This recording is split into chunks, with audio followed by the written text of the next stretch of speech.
Welcome to the Latin American Chamber of Commerce Mid-Year Conference. I'm Grace Nystrum with Bank of America and this year's chair of the Latin American Chamber of Commerce.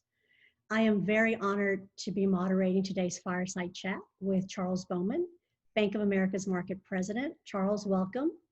Thank you, Grace. To be with you. Thank you. What a great opportunity it is for us and for our attendees to learn about Bank of America and how it's delivering for its clients, its employees, and the community. But for everyone's benefit, Charles, if you can just please tell us a little bit about yourself and your role at Bank of America. So a little bit about myself. I'm a native of North Carolina. I've lived here all my life. I've lived in Charlotte since about 1983. I joined Bank of America, which was then at that time Nations Bank back in 1996. And I've had the pleasure of being its market president for a little over 10 years. So it's been a great opportunity to live in a great city and work for a great company. Thank you. So you and I joined the company at the same time. So that was a good year. That was a really good year. It was a good year. Yeah, it's like good wine. It was a good year. That's right. As the market president in Charlotte, how is Bank of America supporting its clients and its employees during these challenging times?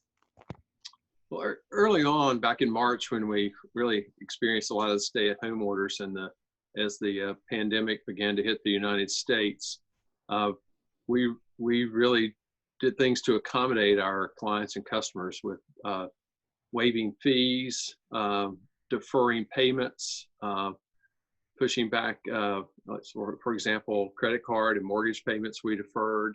And if you listened to our earnings announcements yesterday, we did that at a cost to the company, but we knew that people would begin to suffer during this period of time with businesses closing down, not being able to get to work.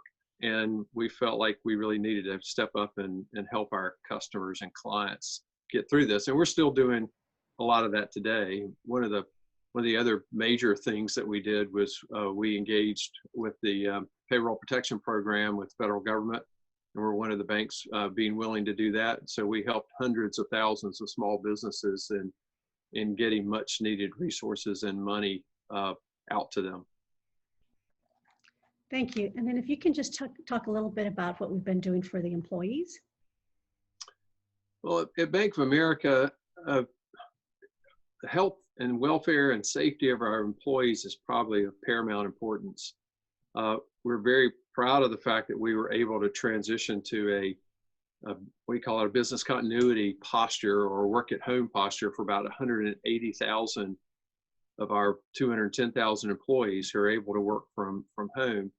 Now, we did keep our financial centers open, and we're still juggling to try to keep those staffed in a way that we never closed down our so-called bank lobbies, so to speak. So that's more of a client thing. But we've done a lot for our employees in terms of alternative childcare.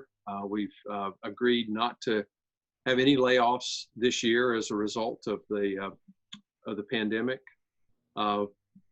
A really innovative thing I think our company has done in terms of providing for childcare, we've allowed payments to family members who could help take care of children while parents worked at home.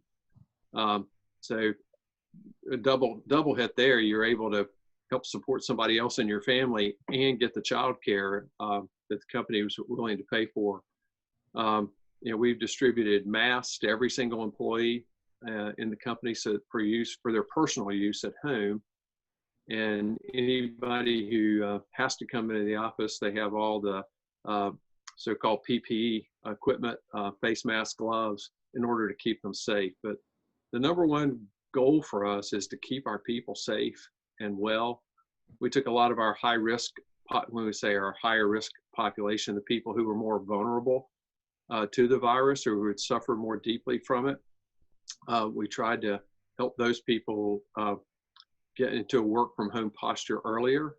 And so I think we have a lot to be proud of as a company at Bank of America for how we've helped support our employees. And then there are a lot of ongoing things. We haven't stopped, but we'll keep doing those things, getting mental health counseling, making benefits available, but some of the big ones I've mentioned, I think the big one is people don't have to worry about their jobs. They're going to get paid. They're not going to be laid off through this period of time. Great. Thank you for that, Charles. And I'm, of course, a recipient of that, so it makes me very proud that the company gets behind its employees. So, Charles, we talk so much about our 3 pillars, what we're doing for our clients and our employees. The third is I'd like for you to share with us a little bit about the community. So for our audience, what is Bank of America doing to support the Charlotte market, including the Hispanic Latino community? Well, let me just start with globally. Bank of America committed initially, I think it was maybe $200 million when the pandemic hit.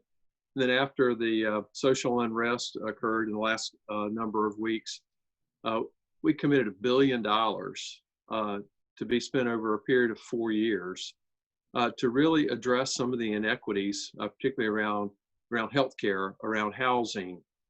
And when I say healthcare, particularly around the more vulnerable populations that have been hurt by the pandemic and suffer the inequities that the structural systems have brought. But the other initiatives are around helping small businesses, and particularly minority-owned small businesses, to survive and then continue to thrive.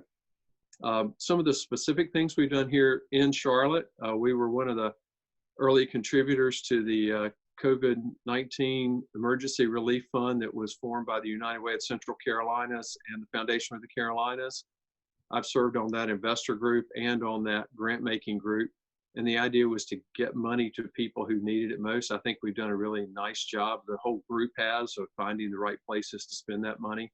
A lot of it early was around housing for the homeless population, around food insecurities. But the work goes on. I think we still have about $5 million or more of that fund that's still yet to be distributed. And we'll begin to focus on some other things like education, mental health, enabling what I'll call the next sort of the next chapter of this. But we've continued to for our employees, for example, we lowered the matching gift requirement down to $1, so to enable our employees who wanted to give financially to the cause if they're not able to do their usual volunteering at home.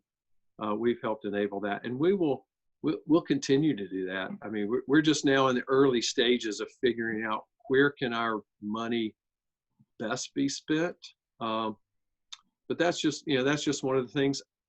I think one of the big things we've done is provide leadership. I give Brian Moynihan a tremendous amount of credit. He was just named CEO of the Year by his peers, and hats off to him for really leading this company at a critical time, navigating it and reaching out to the community at large, and realizing that we have a responsibility to support our communities, not only our clients and our employees, but we got to support the people that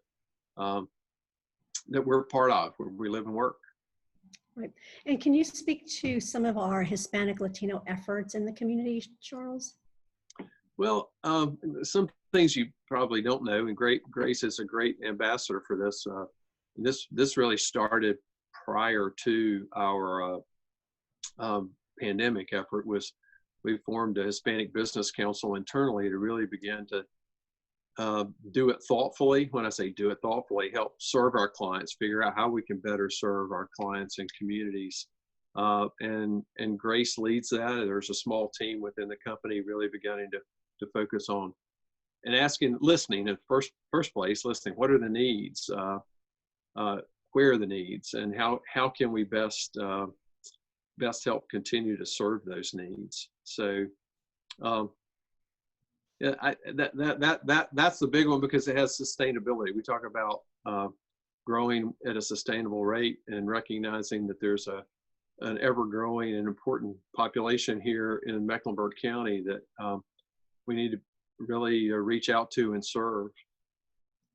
Great. Thank you, Charles, for that. Appreciate it. And thank you, for getting behind the sponsorship as the executive sponsor of the Hispanic Latino Leadership Council. So thank you for that. So many of our guests with us today are Hispanic Latino business owners. Um, and I know you spend a lot of time in the community. You spend time, serve as the CEO of our local market and invest a lot of time with our business integration leaders. What advice do you have for the business owners to prepare them to thrive in today's environment and to be sustainable long term?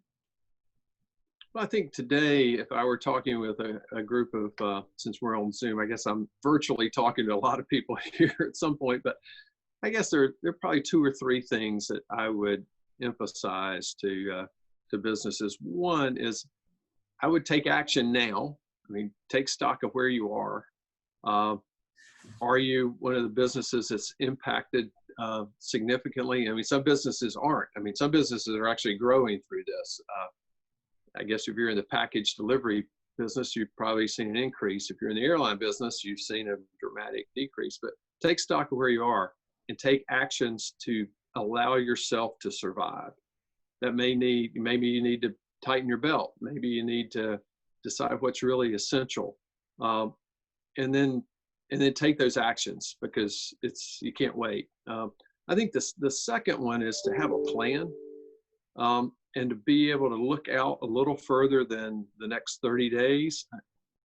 We are going to get through this. It's painful and it's going to last for a lot longer than we wanted it to, but ultimately there will be vaccines, and ultimately we don't know. Well, I'll just say the experts are saying there'll be a vaccine. We just don't know when. We don't know if it's going to be the end of this year or the end of next year, and how fast can that be delivered. But think about how you will continue to recover. And when you have the opportunities, take advantage of the opportunities from a business perspective. Be ready to deal with them as they come up. And then the third thing I would say, particularly with the Hispanic community, you have a growing number of supportive resources. I mean, you've got the Latin American Chamber of Commerce has really come on strong in the last few years. You guys have built networks. You have a lot more representation and attention, and there are people who are actively willing to help. You got to help them make that connection. I mean, I'll give you a specific example. Honeywell put most of the money in, but Duke Energy and Bank of America joined with them to develop they call it something else. I call it a survival fund, but they put a couple $1 million primarily to help small businesses in the uptown area and the west side. And they've just started taking grant requests on that, and find out about where those opportunities are. I think the other, I know through the federal program that there's a certain number of dollars coming into City of Charlotte and Mecklenburg County through the federal government. It's going to be administered by the Foundation for the Carolinas. Find out about those. Take advantage of those if you qualify for them. If you qualify for, the federal government's probably going to extend the PPP program in some respect. But make sure you're taking advantage of the things that are available to you. And if you don't know how, seek help from your network. And I mentioned I think the chamber is you guys are helping each other, but you got to keep your antenna up and make those applications and be persistent about it. I tell people all the time when they apply to us for things, you're probably not going to get it the first time. It might be the 5th, the 6th, the 7th time. It's like generally you don't make a sale until after the 7th ask anyway, right? So, but take advantage. Those are the three things I would say. Take some actions now, develop a plan that is going to change, but have a plan. And 3, take advantage of the resources that are really available to you today. Great advice. So hopefully everyone make note of that, especially those business owners. So Charles, thank you so much for your time today and for your leadership. Appreciate all that Bank of America is doing to deliver for our clients, for our employees, and the community. So with that, Charles Bowman, Bank of America President, thank you. Thank you, Grace. It's nice being with you, and thanks to all of you for being a vibrant part of this community and this economy. So keep it up. Thanks. Thank you.